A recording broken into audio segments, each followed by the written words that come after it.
malamang hindi na makatakbo si Sara mga kababayan kahit hindi siya ma-impeach o ma-convict ng Senado.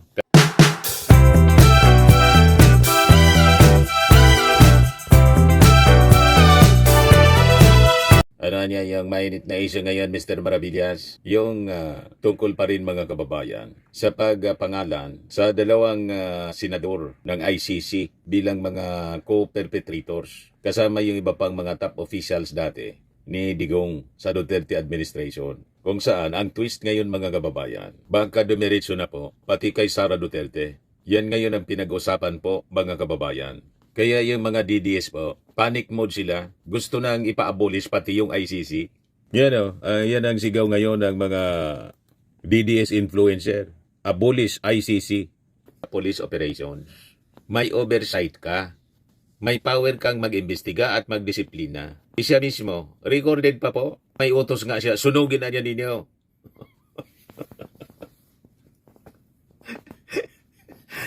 O diba, mga kababayan, recorded. Dito sa report ng Inquirer, Duterte lawyers to refute existence of drug war co-perpetrators at ICC.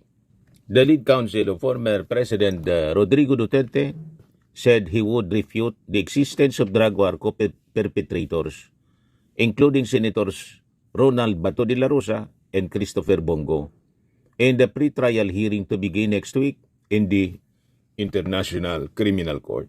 Sabi po mga kababayan ni Kaufman, the defense would prove to be completely lacking in truth. The alleged 8 co-perpetrators in Duterte's crackdown on narcotics following the disclosure of a lesser redacted version of the document containing charges by the Office of the Prosecutor. That is a legal fiction, sabi po ni Kaufman. Aside from De La Rosa, Go also named were high-ranking Philippine National Police officials during the Duterte presidency. Kasama po si Vicente Danao, dating PNP chief, former Philippine PDEA chief Isidro La Peña, dating NBI chief Dante Giran, dating PNP chief Oscar Abayalde, and other officer, the late Camilo Cascolan, who served as PNP Directorate for Operations. Also named former Justice Secretary Vitaliano Aguirre, who served as legal counsel to Duterte, and members of the Davao Death Squad, according to the document. Sabi ni Kaufman, none of these co-perpetrators are, in my opinion, currently subject to arrest warrants. It flies in the face of prosecutorial logic to seek further warrants in the Philippine situation before the decision of the appeals chamber on the former president's jurisdiction challenge. Sabi po niya sa kanyang pinalabas na statement. And because of this mga kababayan, ang lumalabas ng balita, baka daw madamay pati si Sara Duterte. Kasi sabi nga natin doon sa previous vlog natin sa Live with Dan kanina, kahit si Sara last year, inamin niya na nasa lista daw siya. Kaya lang mauuna, mga kababayan, ito nga po na mga senador. And sabi na nga natin, nasa lista talaga siya based sa report ng Vera Files po. Ito, July 17, 2023 pa. Sinulat ni Ellen Tordesillas, Vera Files. Diyan, malinaw. BP Sara, 2 senators named in ICC probe documents. Aside from former President Rodrigo Duterte, Vice President Sara Duterte Carpio, and Senators Bato de la Rosa and Bongo were named in a document submitted to the ICC, probing the killings related to the drug war during the previous administration and when Duterte was mayor of Davao City. Damay talaga po si Sara, mga kababayan. At maging si Sara, inamin niya sa report ng Philippine Daily Inquirer na nasa lista talaga sa last year pa niya sinabi. Yan Bulgar. Bukod kina Bato, Bongo at Abayalde, BP Sara next ng ICC kay FPRRD. So malamang sa malamang, baka makasabay pa ito sa impeachment o halimbawa makaligtas sa impeachment trial si Sara Duterte. Hindi siya makakaligtas mga kababayan sa ICC. So ito na yung katapusan ng Duterte politics mga kababayan dito sa ating bansa. Yan ayon sa witness ng ICC na si Arturo Las Cañas, si Sara Duterte na mayor ng Davao City noong 2012 at si Bato de la Rosa na chief ng pulis ng Davao City ay siyang mga pasimuno ng tukhang. O ito yung report ng Inquirer na sinasabi ko, mga kababayan. Inquirer, April 30, 2025. Sara Duterte believes she's on ICC arrest list. Inamin niya mismo, mga kababayan. Sabi niya, nasa listahan ako. Marami-rami kami na nasa listahan ng ICC. Duterte explained that she believes this to be the case after she claimed that her conversation with her father, former President Rodrigo Duterte, currently detained by the ICC in The Hague, were being recorded during her visits. Dahil ang akala nila, ang pinag-usapan namin ay kung ano ang kaso at ang ginagawa natin sa kaso dito sa Pilipinas at mga strategy ng kaso, sabi po niya. So the writings on the wall, mga kababayan, are becoming clearer and clearer. Malamang hindi na makatakbo si Sara, mga kababayan, kahit hindi siya ma-impeach o ma-convict ng Senado kasi madideliver siya kasama o baka mauna muna sina Bato de la Rosa, Bungo at 6 na iba pa. Sunod sa lista si Sara Duterte by her own admission, mga kababayan. Kasi po, sa totoo lang, sa usapin po, mga kababayan, ng criminal accountability, mayroon pong basic principle po sa batas. Conspiracy does not stop from the surface. Hindi lang po ito tungkol sa kung sino yung nasasakdal.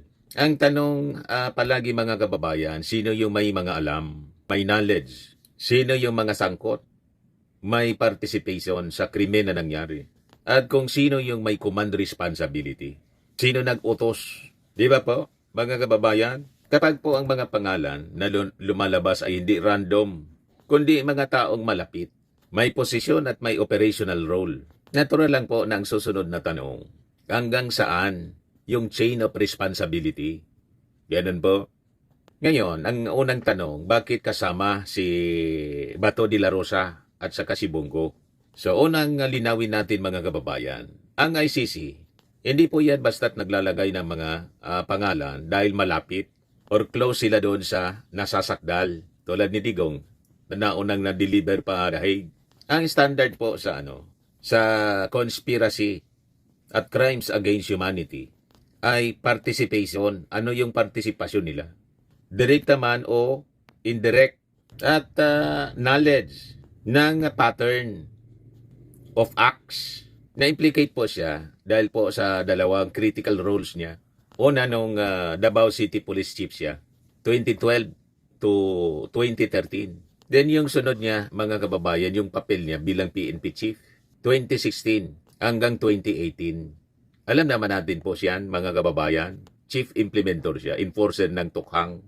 So kung may alleged pattern, mga kababayan, ng AJK doon sa Davao, nung panahon niya as Police Chief, at yung parehong modelo ay naging blueprint nationwide. Sa war on drugs nang siya ay gawing PNP Chief, hindi po siya coincidence, kundi potential operational continuity, mga kababayan, ng dati na niyang ginagawa. Dati nilang ginawa sa Davao. Di ba po? So sa batas ng conspiracy, mga kababayan, hindi kailangan ikaw mismo yung pumutok ng baril. Sapat na po ang may command authority ka. May kinalaman ka sa pattern. May failure ka to prevent or punish, o may active role ka sa pagpapatupad ng polisiya. Malinaw po? Malinaw po, mga kababayan. Siya po yung Chief Implementor. Tama po? Chief Enforcer siya, mga kababayan, ni Digong.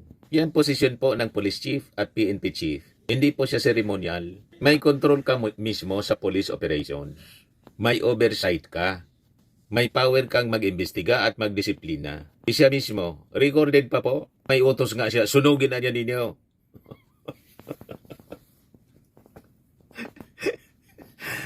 O diba, mga kababayan, recorded, matindi. Kaya kung may systematic killings, mga kababayan, ang tanong, hindi ba niya alam?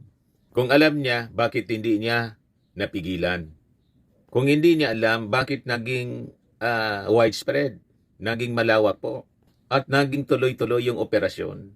Malinaw po na talagang siya mismo nag-utos kasi inutusan siya ni Digong. Yun ang order ni Digong, kill po. So sa command responsibility doctrine, mga kababayan, ignorance is not an automatic defense. Lalo na po kung nasa iyo ay yung kapangyarihan. Tama po, mga kababayan.